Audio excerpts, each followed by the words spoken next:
Hello guys, welcome to my channel. In this video, we will be studying first chapter of SPEC of CS Executive New Syllabus, that is Choice of Business Organization. So in this chapter, we will be studying four topics, that is types of business organization, यानी business organization कितने types के होते हैं, ये हम सारे topics detail में आगे पढ़ेंगे. Second topic is choice of a business organization. Third topic is factors governing the decisions for suitable form of organization, and the last topic is features of different form of organization. So moving to our first topic, which is types of business organization. So there are 9 types of business organization: sole proprietorship, partnership firm, Hindu undivided family, limited liability partnership, cooperative society, section 8 company, one person company, private company and public company. So our first form of organization is sole proprietorship. Sole proprietorship जहाँ पे एक ही person सारे assets को own करता है. No legal formalities, कोई भी legal formalities नहीं है. ओनर जो अपनी रिटर्न भरता है उसके साथ ही अपनी फर्म मतलब सोल प्रोप्राइटरशिप की भी रिटर्न भरता है. So form of business wherein one person owns all assets of business. No legal formality is required for its creation. Owner along with his personal income tax return reports the income or loss from business. Next partnership form govern होता है partnership act से. एक deed बनाकर draft किया जाता है. Deed को register कर सकते हो या नहीं भी कर सकते हो. मैक्सिमम नंबर ऑफ पार्टनर्स 20 हो सकते हैं. Profit and losses equally share किया जाता है या एज पर डिसाइडेड रेशियो में शेयर किया जाता है. So created by drafting a partnership deed among the partners. Govern by Indian partnership act 1932. Deed is registered to make a firm. Maximum number of partners can be 20. Profit and loss are shared as decided in the deed. Hindu undivided family, एक family मिलकर एक HUF बनाती है. HUF जो है अपने members से अलग से टैक्स की जाती है. मेंबर्स की टैक्स रिटर्न अलग जाएगी, HUF की टैक्स रिटर्न अलग जाएगी. अगर HUF की टैक्स रिटर्न अलग जा रही है तो इसका पेन भी सेपरेट होगा. नेक्स्ट, HUF क्यों बनाई जाती है? HUF बनाई जाती है टैक्सेस सेव करने के लिए. Let me give you an example. Suppose mister x हैं जिनकी इनकम है 6 lakh, 4 lakh from salary and 2 lakh from other income. अब उन्हें अगर वो पूरा अपनी सैलरी और अदर इनकम दोनों सिर्फ अपनी रिटर्न में दिखाएंगे उन तो टोटल हुई 6 लाख. स्लैब मिलेगा 2.5 लाख का, तो उनकी इनकम जो टैक्सेबल होगी वो होगी 3.5 लाख. बट अगर वो HUF बनाते हैं और अपनी अदर इनकम को HUF में दिखाते हैं तो उनको 2.5 प्लस 2.5 5 लाख का स्लैब मिलेगा. तो इनकम टैक्सेबल होगी 1.5 लाख ओनली. इसलिए लोग HUF फॉर्म करते हैं. Let's study a Hindu family form a HUF. HUF is taxed separately from its members. Taxes can be saved by forming a HUF. HUF has its own PAN and files tax returns separately.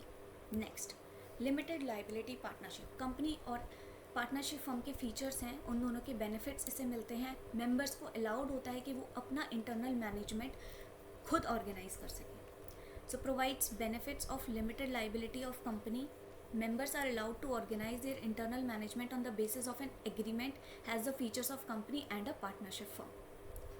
Next, cooperative society. बहुत सारे लोग like 3 या 4 लोग मिलकर एक cooperative society बनाते हैं. Suppose मेरा ऑब्जेक्टिव है कि मैं एक स्कूल बनाना चाहती हूँ. मैंने अपने फ्रेंड को शेयर किया, उसने कहा अरे यार मैं भी स्कूल बनाना चाहता हूँ, और मेरे 2 और फ्रेंड्स हैं जो भी स्कूल बनाने में इंटरेस्टेड है. तो हम चारों मिलकर एक स्कूल फॉर्म करेंगे. उसके लिए हम इक्विटेबल यानी कि हम अपनी कैपिटल लगाएंगे, इन्वेस्ट करेंगे, और उस इन्वेस्टमेंट के बदले हमें एक फेयर शेयर मिलेगा रिस्क का और बेनिफिट्स का. So association of persons join together to achieve a common economic goal. एक ही गोल को अचीव करने के लिए एसोसिएशन ऑफ पर्सन्स टुगेदर आते हैं. Make equitable distribution to the capital and get a fair share of risk and benefits of undertaking. Next, section 8 company इस act में रजिस्टर्ड होती है. अब इसकी डेफिनेशन को हम अच्छे से लर्न करेंगे. Established for promoting education. सबसे पहले हमें क्या याद करना है? एजुकेशन. नेक्स्ट, एजुकेशन के अंदर हमारी 12th की कॉमर्स स्ट्रीम्स आ जाएंगी, commerce art and science streams आ जाएंगी. Then sports, research, social welfare, religion and charity और एनी अदर ऑब्जेक्टिव. तो अगर इसके बारे में क्वेश्चन आता है तो ये डेफिनेशन हमें एज इट इज़ लिख कर आनी है. नेक्स्ट इज प्रॉफिट और other income is applied for promoting only the objects of the company. जो भी हमें इस सेक्शन 8 कंपनी से प्रॉफिट्स होंगे या जो भी हमें इनकम होगी, profits income less expenses is equal to profits. तो जो भी इनकम या जो भी नेट प्रॉफिट्स हमारे पास बचेंगे उसको हम सिर्फ इस कंपनी के ऑब्जेक्ट्स को प्रमोट करने के लिए ही लगाए जाएंगे. किसी और चीज़ में वो पैसा नहीं लगाया जाएगा. इसके मेंबर्स को हम कोई डिविडेंड पे नहीं करते हैं. So first is definition. Next, profit or other income is applied for promoting only the objects of the company. No dividend is paid to its members. Registered under Companies Act 2013. Next, one person company. So one person company is a company with only one person as a member. इसमें सिर्फ एक ही person member होता है, इसीलिए इस company का नाम भी दिया है one person company. A share holder can make only one nominee. सिर्फ एक ही नॉमिनी बनाया जा सकता है. नॉमिनी क्यों बनाया जाता है? इन केस शेयर होल्डर की डेथ हो जाती है, इनकेपेसिटी हो जाती है, यानी वो इंसेन हो जाता है और due to any other reason, तो उसकी जगह पे नॉमिनी शेयर होल्डर बन जाएगा. So it is a company with only one person as a member. A shareholder can make only one nominee. Nominee becomes a shareholder in case of death or incapacity of original shareholder. Next is private company. तो private company में minimum 2 members होते हैं, maximum numbers 200 तक जा सकते हैं. Share holders को transfer करने का अपना शेयर्स राइट रिस्ट्रिक्टेड है और पब्लिक को अलाउड नहीं है कोई भी शेयर, डिबेंचर या कोई भी सिक्योरिटी सब्सक्राइब करना प्राइवेट कंपनी की. So right of shareholders to transfer shares is restricted. Minimum number of 2 members, maximum number of members is limited to 200. Public is prohibited to subscribe any shares, debentures or any other securities. Next is public company, जो private company का बिल्कुल उल्टा है. Right of shareholders to transfer shares वहाँ पे restrict होता है, यहाँ पे is not restricted. Minimum numbers यहाँ पे 7 मेंबर्स चाहिए और पब्लिक को यहाँ परमिटेड होता है to subscribe any share, debenture या or any other securities because it is a public company. So moving on to our next topic is choice of business organization. तो हम अगर business organization choose करते हैं, तो अगर हम company form की तरफ जा रहे हैं तो companies 2 टाइप की होती हैं, प्राइवेट और पब्लिक. और पब्लिक में हो सकती हैं लिस्टेड एंड अनलिस्टेड. अब जब भी हम अपने बिजनेस ऑर्गेनाइजेशन को चूज़ करेंगे, हमें 2 चीज़ कंसिडर करनी है. पहला, all advantages and disadvantages of each type of entity. हम जो भी फॉर्म ऑफ ऑर्गेनाइजेशन को चूज़ करना चाह रहे हैं उसके क्या क्या एडवांटेजेस हैं और क्या क्या डिसएडवांटेजेस हैं, हमें कंसिडर करना है. सेकेंड थिंग जो हमें कंसिडर करनी है, कितना रिस्क या लाइबिलिटी ओनर रेडी है बेयर करने के लिए. The volume of risk and liabilities the owner is ready to bear should be considered. So our next topic is factors governing the decision for suitable form of organization. वो कौन से factors हैं जो हमें ये डिसाइड करने में help करते हैं कि हमें कौन से फॉर्म ऑफ ऑर्गेनाइजेशन के थ्रू अपना बिजनेस कंडक्ट करना चाहिए. So the first is nature of business entity, whether to form sole proprietorship और पार्टनरशिप या कंपनीज या OPC. तो हमें ये डिसाइड करना होगा कि हम सोल प्रोप्राइटरशिप बनाएं, पार्टनरशिप बनाएं या कंपनी बनाएं. Next is scale of operation. अगर हमारा स्केल स्मॉल है, मॉडेस्ट है या लार्ज है. स्मॉल है तो सोल प्रोप्राइटरशिप या OPC सुटेबल है. मॉडेस्ट है तो पार्टनरशिप या LLP प्रेफरेबल है. अगर स्केल लार्ज है तो कंपनी ही एडवांटेजियस है. तो अगर हमें क्वेश्चन आता है factors governing the decision of suitable form of organisation, तो हम कोई भी factors depending upon the weightage of question लिख सकते हैं, बट हमें इस factors nature of business entity and scale of operations पहले लिख कर आने हैं. उसके बाद आप कोई भी फैक्टर्स लिख सकते हैं as per your choice. So scale of operations में नेक्स्ट चीज़ जो हमें पढ़नी है वो enterprise category, micro small medium enterprises में कितनी इन्वेस्टमेंट चाहिए होती है मैन्युफैक्चरिंग सेक्टर में और सर्विस सेक्टर में. तो मैन्युफैक्चरिंग सेक्टर में अगर माइक्रो एंटरप्राइजेस है तो उसकी जो इन्वेस्टमेंट है वो 25 लाख से ऊपर नहीं जानी चाहिए. स्मॉल है तो 25 लाख से 5 करोड़ के बीच होनी चाहिए. मीडियम है तो 5 करोड़ से 10 करोड़ के बीच रहनी चाहिए. अगर सर्विस सेक्टर है तो उसका इक्विपमेंट में इन्वेस्टमेंट माइक्रो एंटरप्राइज का 10 लाख से ज़्यादा नहीं होना चाहिए. स्मॉल एंटरप्राइजेस में 10 से 2 करोड़ के बीच में रहेगा, 10 लाख से 2 करोड़ के बीच में. मीडियम में 2 करोड़ से 5 करोड़ के बीच में रहेगा. So third point is capital requirement. अगर स्मॉल इन्वेस्टमेंट चाहिए या हैवी इन्वेस्टमेंट चाहिए. अगर हम स्मॉल इन्वेस्टमेंट लगा रहे हैं तो सोल प्रोप्राइटरशिप या पार्टनरशिप प्रेफरेबल है. अगर हैवी इन्वेस्टमेंट चाहिए तो हम कंपनी फॉर्म की तरफ मूव कर सकते हैं. Managerial activities. तो मैनेजीरियल एक्टिविटीज़ हम अकेले मैनेज कर सकते हैं बिजनेस को, या हमें थोड़े बंदों की ज़रूरत होगी, या हमें एक प्रॉपर सिस्टम की ज़रूरत होगी मैनेज करने के लिए. तो अगर एक बंदे की ज़रूरत है तो सोल प्रोप्राइटरशिप पे जा सकते हैं. पार्टनरशिप फॉर्म में there is a division of work among the partners. Partners के बीच वर्क डिवाइड हो सकता है. बट कंपनी फॉर्म में better to form company if operations are far flung complex. अगर ऑपरेशंस जो हैं वो थोड़े कॉम्प्लेक्स हैं नेचर में और उन्हें प्रोफेशनल मैनेजमेंट की ज़रूरत है, तो हम कंपनी को प्रेफर करेंगे.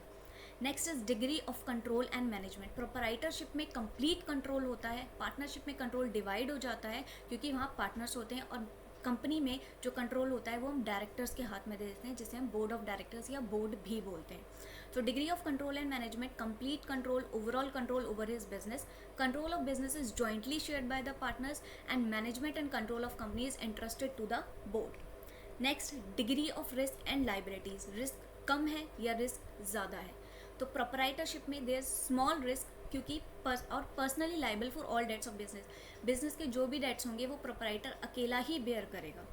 पार्टनर्स में रिस्क कम है, पार्टनर्स जो है इंडिविजुअली और जॉइंटली रिस्पॉन्सिबल होंगे सारी लाइबिलिटीज़ के, यानी कि अगर एक पार्टनर इंसॉल्वेंट हो जाता है तो दूसरे पार्टनर से भी हम सारा जो डेट्स हैं वो रिकवर करवा सकते हैं, और अगर बाकी पार्टनर्स हैं उनसे भी रिकवर करवा सकते हैं। तो जॉइंटली भी सारे रिस्पॉन्सिबल होंगे और इंडिविजुअली भी सारे रिस्पॉन्सिबल होंगे। कंपनी के केस में मेंबर्स लाइबल होंगे up to the money invested by them, जितने का उन्होंने इन्वेस्टमेंट किया है कंपनी में सिर्फ उतने अमाउंट के लिए वो लाइबल होंगे। यानी कि कंपनी में हमारी लिमिटेड लाइबिलिटी है, बाकी सोल प्रोप्राइटरशिप और पार्टनरशिप में हमारी लाइबिलिटी अनलिमिटेड है। इसमें लिखा है इंक्लूड्स एलएलपी, यानी LLP has the same case. Next is stability of business.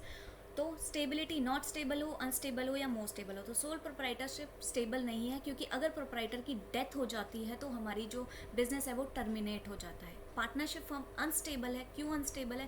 क्योंकि अगर किसी पार्टनर की डेथ हो जाती है, इंसॉल्वेंसी हो जाती है, रिटायरमेंट हो जाता है, तो उस केस में पार्टनरशिप का स्ट्रक्चर चेंज हो जाता है। कंपनी मोस्ट स्टेबल है। क्यों स्टेबल है?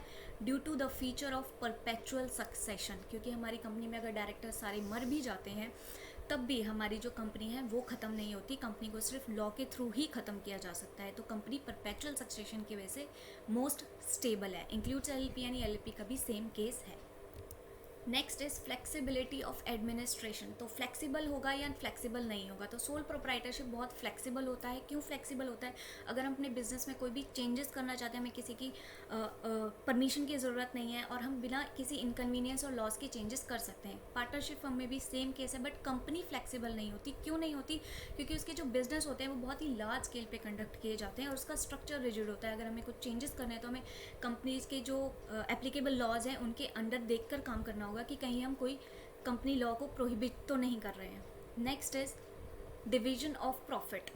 सोल प्रोप्राइटरशिप में जो ओनर होता है वो सारे प्रॉफिट्स खुद इंजॉय करता है। पार्टनरशिप फर्म में प्रॉफिट्स डिवाइड किए जाते हैं और कंपनी प्रॉफिट शेयर करती है मेंबर्स को एज डिविडेंड। डिविडेंड का क्या केस है कि डिविडेंड का जो रेट है वो रिकमेंड करेगी बोर्ड, बट अप्रूव करेंगे शेयर होल्डर्स।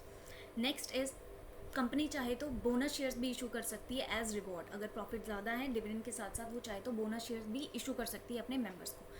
सो सोल प्रोप्राइटरशिप में enjoy all the profits earned by him.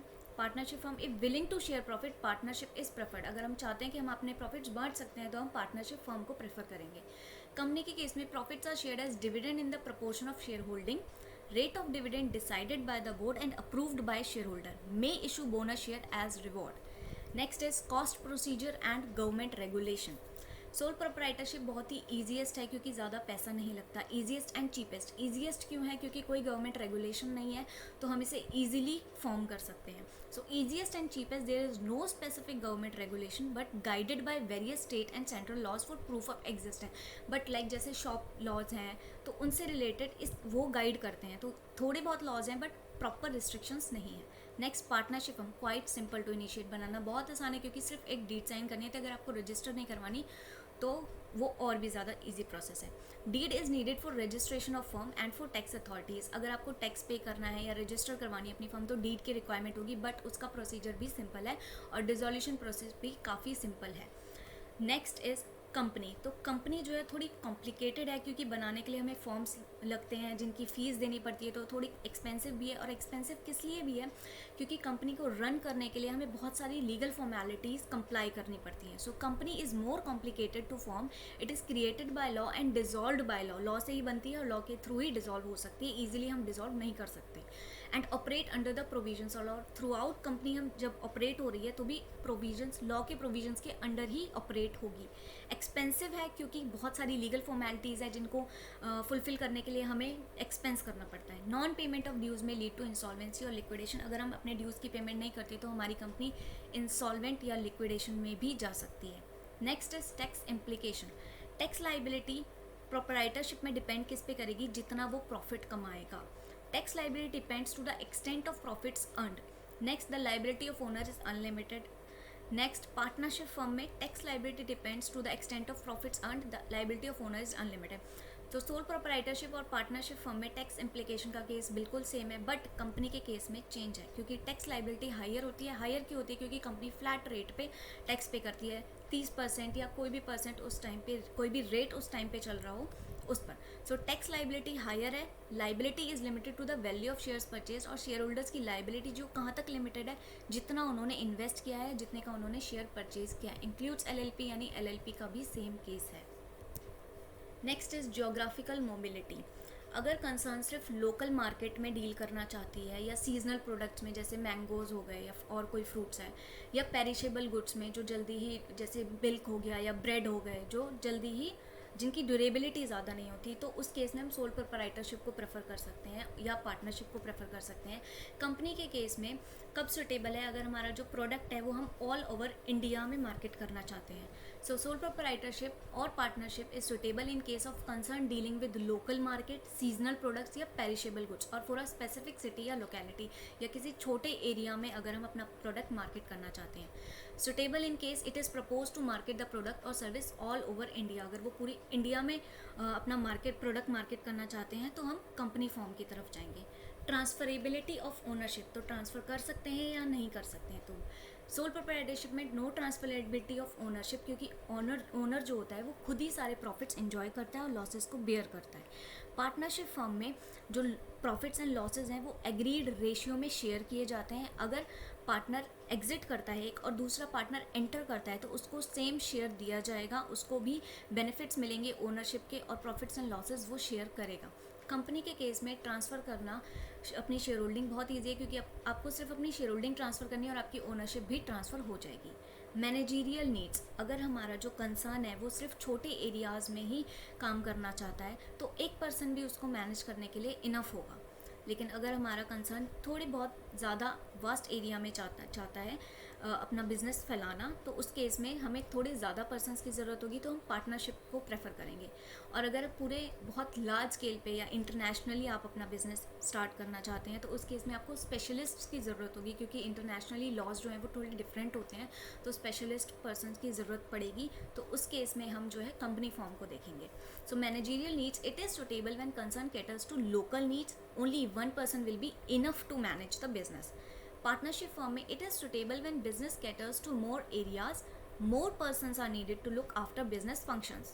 Company, it is suitable when business is run on a large scale, service of specialists is required to manage various departments. Next secrecy, अगर आप secrecy या तो maintain करना चाहता है कोई या नहीं मेंटेन करना चाहता है। अगर मेंटेन करना चाहता है तो सोल प्रोप्राइटरशिप के पास जाएगा, क्योंकि अपनी सीक्रेट्स वो किसी को नहीं बताएगा फिर। So small business concern is preferred as secrecy is of supreme importance for them. तो स्मॉल बिजनेस कंसर्न्स प्रेफर की जाती हैं अगर आपके लिए सीक्रेसी बहुत ज़्यादा इंपॉर्टेंट है, आपको अपनी सीक्रेसी मेंटेन करनी है, तो आप प्रोप्राइटरशिप की तरफ मूव करिए। पार्टनरशिप फर्म में सीक्रेसी नहीं हो पाती है। क्यों नहीं हो पाती है? क्योंकि हमारे जो पार्टनर्स हैं उन्हें भी हमारे अकाउंट्स, हमारे जो बिजनेस रिलेटेड डेटा है, इन्फॉर्मेशन है, उसकी डिटेल्स होती हैं। तो हमें उस केस में क्या करना है, इंश्योर करना है। क्या इंश्योर करना है? कि जो हमारे पार्टनर्स हैं वो भी सीक्रेसी मेंटेन कर रहे हों।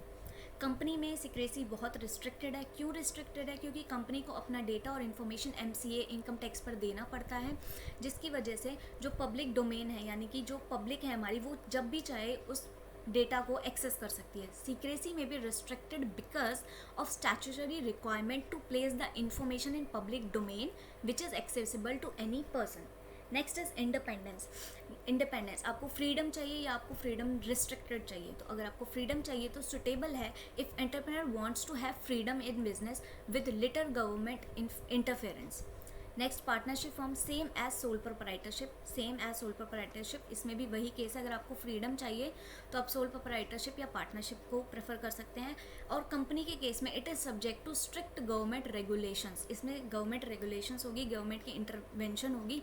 इसलिए हमारी जो, अगर आपके लिए इंडिपेंडेंस इंपॉर्टेंट नहीं है, इतना मैटर नहीं करता, तो हम कंपनी फॉर्म की तरफ जा सकते हैं। Moving to our next topic, features of different form of organisation. तो इसमें हम देखेंगे जो हमारी डिफरेंट फॉर्म ऑफ ऑर्गेनाइजेशंस हमने पढ़ी उनके क्या क्या फीचर्स हैं। तो प्राइवेट लिमिटेड कंपनी के फीचर्स हैं, raising funds, limited liability, startup cost, requires greater compliance and few tax advantage. So private company raising funds, अगर फंड्स रेज करना चाहता है कोई ओनर वेंचर कैपिटलिस्ट के थ्रू, तो उसको रजिस्टर करना होगा as a private limited company. क्यों? क्योंकि सिर्फ प्राइवेट लिमिटेड कंपनी ही उन्हें शेयर होल्डर्स बना सकती है। लिमिटेड लाइबिलिटी हम सब ने पढ़ा है, लाइबिलिटी कहाँ तक लिमिटेड होती है, up to the amount invested in the business by the shareholders. Startup cost हमारी कंपनी में होती है, क्यों होती है, क्योंकि हमें फॉर्म्स फिल करने पड़ते हैं जिनकी एक प्रिस्क्राइब्ड फीस जाती है। But fee for filing spice form हमारी कंपनी इनकॉर्पोरेशन का फॉर्म होता है। MOA and AOA, memorandum of association and article of association, reduce कर दिया गया है 0 फॉर प्रपोज्ड कंपनीज। वो प्रपोज्ड कंपनीज कौन सी है, 2 टाइप की कंपनी है, जहाँ पे हमारा in case company having share capital, जहाँ पे कंपनी की शेयर कैपिटल है, और दूसरा केस है company not having share capital. तो कंपनी अगर हैविंग शेयर कैपिटल है तो उसके लिए केस क्या है, ऑथराइज कैपिटल 10 लाख तक होनी चाहिए, और company not having share capital है तो हमारे जो मेंबर्स हैं वो अप टू 20 होने चाहिए। उस केस में MCA ने हमारी जो फीस है उसको रिड्यूस कर दिया है टू 0। रिक्वायर्स ग्रेटर कंप्लाइंस, क्योंकि कंपनी है तो उसको ज़्यादा कंप्लाइंसेस फॉलो करने पड़ते हैं। There are number of compliances are required to be fulfilled such as statutory audit, annual filing with ROC और income tax returns. Few tax advantages, कुछ टैक्स एडवांटेजेस भी हैं, बट फ्यू क्यों है, segment specific and industry specific हमें tax advantages दिए जाते हैं। जैसे हमने एक स्पेसिफिक इंडस्ट्री को दे दिया कि टेलीकॉम इंडस्ट्री को हम कुछ टैक्स एडवांटेजेस देंगे, बट जो टैक्सेस हैं वो तो 30% पे ही पे किए जाएंगे। So segment specific and industry specific tax advantages are provided, but taxes are to be paid at a flat rate on profits। तो फीचर्स क्या क्या है, raising funds, limited liability, startup cost, requires greater compliance and few tax advantages. Next is partnership firm, unlimited liability, easy to start है, relatively inexpensive है। Unlimited liability क्यों है, क्योंकि अगर कंपनी अपने डेट्स रिकवर नहीं, फर्म अगर अपने डेट्स रिकवर नहीं कर पाती है तो हम अपने पार्टनर्स के पोजेशंस को भी से रिकवर कर सकते हैं। इजी है स्टार्ट करना, क्योंकि सिर्फ एक डीड बनानी है, उसको रजिस्टर करना है, प्रोसीजर ज़्यादा कॉम्प्लेक्स नहीं है। रिलेटिवली इनएक्सपेंसिव क्यों है, LLP से, क्योंकि LLP में कुछ फ़ीस जाती है लेकिन हमारी पार्टनरशिप फर्म में फ़ीस नहीं जाती, और कंप्लाइंसेस बहुत ही ज़्यादा कम है, जिसकी वजह से ऑपरेट करना भी फर्म को हमारे लिए थोड़ा ईजी और इनएक्सपेंसिव हो जाता है। Unlimited liability, the partner in the business are liable for all of his debts. The liability can be recovered from partner's personal possessions. Easy to start, the firm may be registered or not registered. The procedure to registration is also simple. Relatively inexpensive. It is cheaper to start a firm than an LLP due to minimal compliance requirements. It is inexpensive to operate over the long term. Now, limited liability partnership or LLP. Startup cost, fewer compliance, tax advantage and number of partners.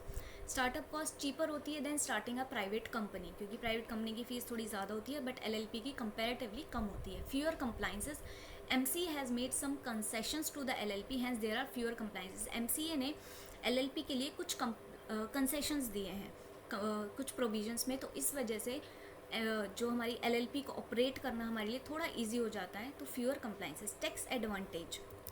Tax advantage, अगर business जो है हमारा profit earn कर रहा है 1 करोड़ से ऊपर, तो LLP को कुछ टैक्स बेनिफिट्स दिए जाते हैं, जैसे कि सरचार्ज एप्लीकेबल नहीं होता, डिविडेंड डिस्ट्रीब्यूशन टैक्स एप्लीकेबल नहीं होता, और इसके अलावा जो हम अपने पार्टनर्स को लोन्स देते हैं वो भी टैक्सेबल नहीं होते। नंबर ऑफ पार्टनर्स कोई लिमिट नहीं है। Cheaper than starting a private company, MCA has made some concessions to the LLP, hence there are few compliances. If business is earning over 1 crore in profit, LLP offers tax benefits. Surcharge and dividend distribution tax does not apply to LLPs. Loans to partners are not taxable and no limit on the number of partners. Next is one person company for solo entrepreneurs, high compliance requirement, minimal tax advantage and startup cost. 1 person company, एक person अगर कोई अपनी company create करना चाहता है तो बना सकता है। अगर वो सोल प्रोपराइटरशिप से थोड़ी सी इंप्रूवमेंट है, सोल प्रोपराइटरशिप में अगर वो खुश नहीं है तो 1 पर्सन कंपनी के फॉर्म में अपना बिजनेस स्टार्ट कर सकता है। हाई कंप्लाइंस रिक्वायरमेंट क्यों है, क्योंकि ये कंपनीज एक्ट के अंदर रजिस्टर्ड है, जिसके लिए कुछ कंप्लाइंसेस है, जैसे कि स्टैच्यूटरी ऑडिट सबमिट करनी पड़ती है, एनुअल रिटर्न्स और बाकी other documents, income tax returns हो गई। बट सोल प्रोपराइटरशिप में क्या है, आप स्टैच्यूटरी ऑडिट और एनुअल रिटर्न्स नहीं सबमिट करते हो, इनकम टैक्स रिटर्न वहाँ भी जाती है। मिनिमल टैक्स एडवांटेजेस, वही कुछ इंडस्ट्री स्पेसिफिक टैक्स एडवांटेजेस दिए जाते हैं, बट जो टैक्स है वो फ्लैट रेट पे ही पे किया जाता है। स्टार्टअप कॉस्ट सेम जैसा हमने पढ़ा है अपनी कंपनी में, कि अगर share capital, company having share capital है तो up to 10 lakhs, and company not having share capital है तो अप टू 20 मेंबर्स फीस को रिड्यूस कर दिया गया है। सोल प्रोपराइटरशिप में अनलिमिटेड लाइबिलिटी है और ईजी टू स्टार्ट है। All debts are recovered from the sole proprietor, जो भी हमारी डेट्स होते हैं कंपनी के वो सोल प्रोपराइटर से रिकवर किए जाते हैं, और इसको स्टार्ट करना बहुत ईजी है क्योंकि कोई रजिस्ट्रेशन प्रोसेस नहीं है, कोई गवर्नमेंट रेगुलेशंस नहीं है। हमारे ये टॉपिक ख़त्म होता है and next we are moving to questions from the module. तो मॉड्यूल में किस टाइप के क्वेश्चंस दिए हुए हैं और हमें उन्हें कैसे आंसर करना है। So the first question is what are the factors which govern the choice of a business organisation. ये क्वेश्चन जितने मार्क्स का आएगा आप उतने फैक्टर्स बता के आओगे, but first and second factors आप ज़रूर बता के आओगे, जो क्या है nature and scale. Why would you prefer LLP compare to a private limited company. हमें इसमें LLP के एडवांटेजेस बताने हैं प्राइवेट लिमिटेड में जो नहीं है, यानी कि LLP और प्राइवेट लिमिटेड का डिफरेंस क्रिएट करना है, जिसमें हमें LLP के एडवांटेजेस पर फोकस करना है। Next, distinguish between sole proprietorship and partnership. Difference बताना है। सोल प्रोप्राइटरशिप में एक ओनर होता है, इसमें हम पार्टनर्स क्रिएट करते हैं, इसमें रजिस्ट्रेशन प्रोसेस नहीं है, इसमें डीड रजिस्टर करवानी पड़ती है एंड एटसेट्रा। तो हमें इसका डिफरेंस बता कर आना है। In which form of business organisation the owner is personally liable for all debts of business. Sole proprietorship, it is sole proprietorship के आपको जो अनलिमिटेड लाइबिलिटी वाला जो फीचर है उसको आपको एक्सप्लेन करके आना है अच्छे से। Next, what are the advantages of partnership compare to a private limited company. Again हमें इसमें पार्टनरशिप के एडवांटेजेस बताने हैं प्राइवेट लिमिटेड से कंपेयर करते हुए। लाइक पार्टनरशिप में हमारे पार्टनर्स होते हैं, कंट्रोल हमारे हाथ में होता है, बट प्राइवेट लिमिटेड में कंट्रोल हमारे हाथ में नहीं होता है। इस टाइप से आपको सारे एडवांटेजेस लिखने हैं one by one. Next is why would you prefer OPC to a sole proprietorship. तो OPC में अपना बिजनेस का स्कोप बढ़ा सकते हैं, सोल प्रोप्राइटरशिप में इतना स्कोप हमारा नहीं होता। नेक्स्ट, हम इस तरीके से हम ये बताएंगे OPC के बेनिफिट्स हमें इसमें लिखने हैं। OPC में हमारी जो लाइबिलिटी होती है वो लिमिटेड होती है, बट सोल प्रोप्राइटरशिप में अनलिमिटेड होती है। इस टाइप से आपको सारे क्वेश्चंस आंसर करके आने हैं and that's it. So please like and do share your views in comment box. Subscribe my channel for more such videos. Next video will be coming soon. Till then, be focused and keep studying. Bye bye.